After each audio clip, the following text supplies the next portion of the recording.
Greetings. Today we're going to talk about Zartan from the hilt. Before I get into it, though, I need to talk about something. I got a weird comment that said I was being disrespectful to Russians and possibly racist. I don't know. No context. So I decided to just nip that in the bud really quick.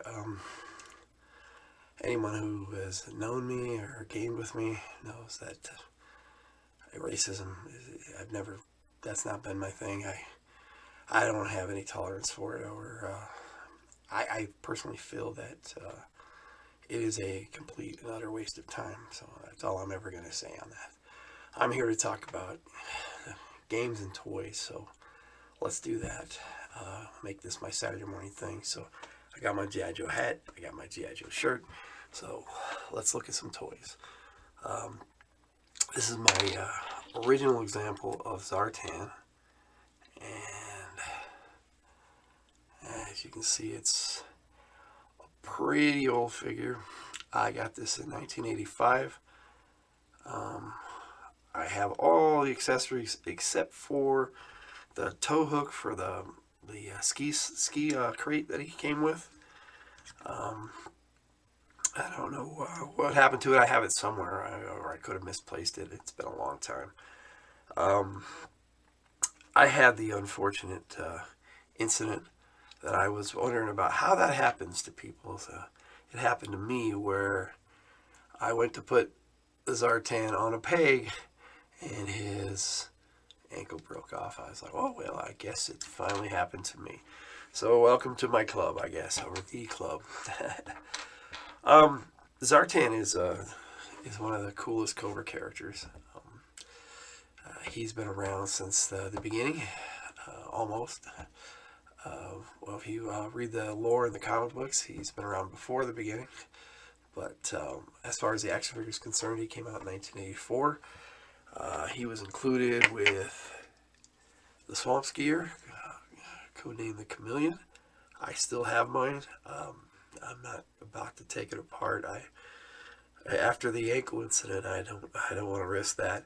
I was like, oh, I'm not going to be one of those guys that's afraid to break stuff. But it's not that I'm afraid to break it; it's I don't want to break it. And then we have, of course, this. Now, when the modern figures came out, you can't talk about Zartan without talking a little bit about the Dreadnoughts. So you've got Buzzer. Now, I have all of these Dreadnoughts. I have a lot of the Dreadnoughts as classic vintage examples, but I didn't want to bust them out today, because I have the carded examples of Buzzer, and then now this is Ripper, and my favorite Dreadnought, Torch.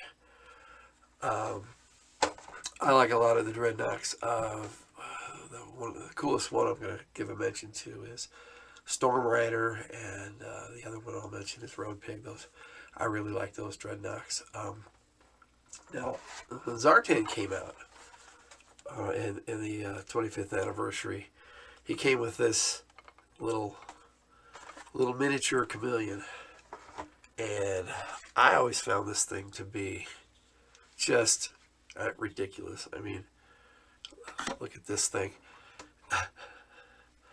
It is, in comparison, there is no comparison. I mean, what, really? So I finally found a use for this crate. Here we go. He can carry Zartan's mini chameleon.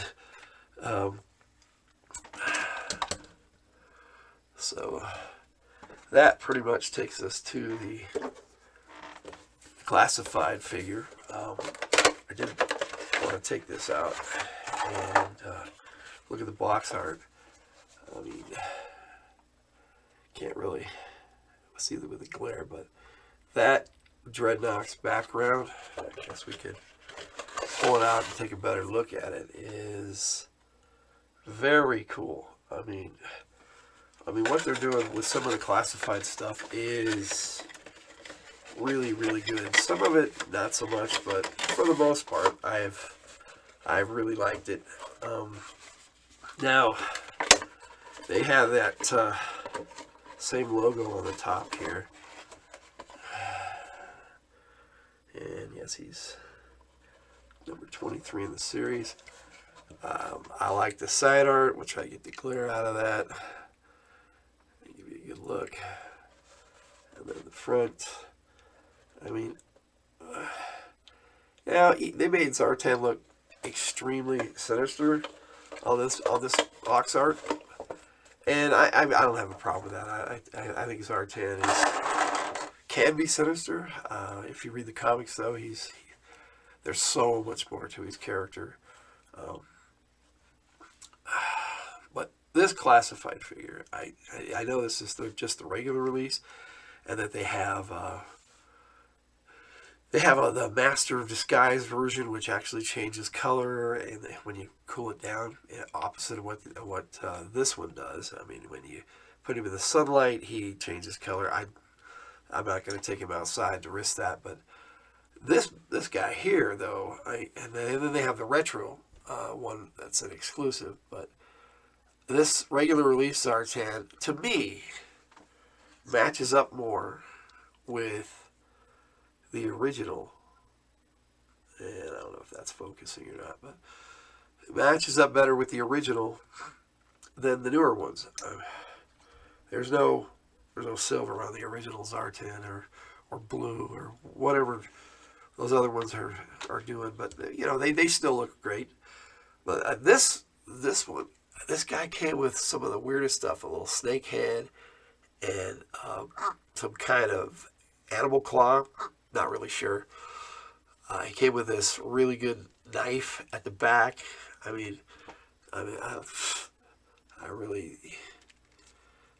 can't complain. I mean, the knife can go on the backpack, and so can the pistol. This pistol, they did a really good job of making it look like the original. I mean, putting them side by side, you can see the pistol and the two pistols look very similar, which was pretty cool. I'm glad they did that. Zartan as a character, though, he was there. It was supposed to just be the Master of Disguise, but it turned out being the leader of the Dreadnoks, which I always thought was great. Not a super Dreadnok fan, but I like the Dreadnoks. These old backpacks, though, had the original backpack. If you open it up, which is not very easy to do, has a mask that you can actually put on the figure. Now, if I can get my big old fingers out of the way, that might work. And it fits into the backpack, and I always thought that was really neat.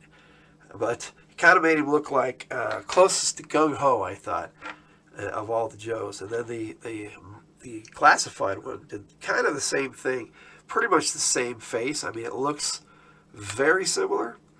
I like the way it snaps together. Instead of, you have to work at this little peg here to open it up without breaking the pegs. And with this old plastic, that can be hazardous sometimes. But Zartan is one of my favorite Cobras. Like, as with Flint, he's not my favorite Cobra, but he is one of my faves. What was interesting about the classified one was, though, it also came with this cowl that could come off, and wow, okay, bald head, but that's kind of cool because he was bald in the Rise of Cobra movie. I love this round scarf here. It just adds a nice little touch to Zartan. Had the chest pad, had the knee pads, and these silver pad, these black pads for him on here. Now, the original one has the little silver pads, but I have them put away here in this plastic that I keep the figure in. I keep all the figures in a nice little baggie that seals up at the top. We all have our different methods of keeping our figures protected, and that's kind of how I do it. As far as Zartan is concerned, though, he had a a lot of appearances in the comics, and he had a lot of appearances in the cartoon. His Zach Hoffman was the guy who did his voice in the cartoon. Did a fantastic job with the accent and doing all sorts of voices.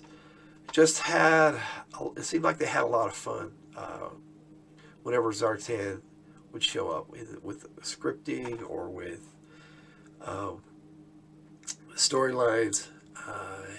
He was always there. One of my favorite interactions with Zartan happened to be in the comic book, was between him and the Baroness, where it was the Funhouse episode where him and the Baroness were sparring back and forth verbally, and he ended it with "Watch your tongue while you still have it." I thought that was great. I maybe do a whole video on the Dreadnoks themselves. So somebody made a comment to me, not on the YouTube, but verbally, that maybe I should have mentioned Lady J when I was talking about Flint. And I'm like, well, maybe I should have, but I thought maybe that was Flint's video. Like, this is Zartan's video, so I'm not going to go into Xandor and Zorona and all that and all the rest of them. But you can't really have a Zartan video without mentioning the Dreadnoks. Where he places in the Cobra hierarchy is it's hard to fathom. It's hard to fathom the Cobra hierarchy. We have Cobra Commander and Serpentor somewhere at the top, and depending on who's writing it, as to who's really in charge. I prefer the Homiverse where it's Cobra Commander, but Serpentor was definitely better in the comics than he was the cartoon, even though I wonder if Larry Hama even wanted Serpentor in there. I'm not really sure. Sometimes it seems to me like he got rid of him as quick as possible. Of course, then the later years they brought him back, but Zartan always seemed to be loyal to Cobra Commander. Definitely did not have the same loyalty to Serpentor, in the cartoon at least. In the comics, Zartan was always loyal to himself first and foremost, and it was interesting to see his character progression, where he went from one of the nastiest villains that they had to sort of a good guy, and then he was flipped back to being a bad guy. That's the comics and storytelling for you. We go back and forth on how we feel about whether a character should be a good guy or a bad guy. And in Zartan's case, he should be on the side of the bad guys, but doing his own thing, and that's where I see him in both the comics and the cartoon, doing his own thing. Yet it's hard to say whether the Dreadnoks are part of Cobra or their own thing. I mean, they work for Cobra clearly, but they definitely are off on their own, and Zartan pays them, so I guess that's where we end the conversation on the Dreadnoks. But Zartan, to me, was a lot of fun, and I'm glad that they included him in both the cartoon and the comic book, and it brings back fond memories. He's one of the first figures I got. He was the first Cobra vehicle I had. Not that it was really much of a Cobra vehicle, but when I was 15, that was great. I got it the same day I got the Dragonfly. Honestly, there's no comparison between the characters. Zartan is a Cobra and a Dreadnought, and Wild Bill, who came with the Dragonfly, is a Joe. I love both those characters, probably because they were a couple of the first that I got, but I really enjoy some of the interactions actually between Zartan and Wild Bill, especially in the cartoon where Zartan and the Dreadnought stole the Dragonfly one time, and it was watching the cartoon back again. It's a lot of fun, and I need to do that again here pretty soon. I usually watch them about once a year, sometimes more. Just a sucker for a G.I. Joe story, I guess. I guess I don't have much more to say about Zartan. I really enjoy the character, and I hope you enjoy my video. And Logan out.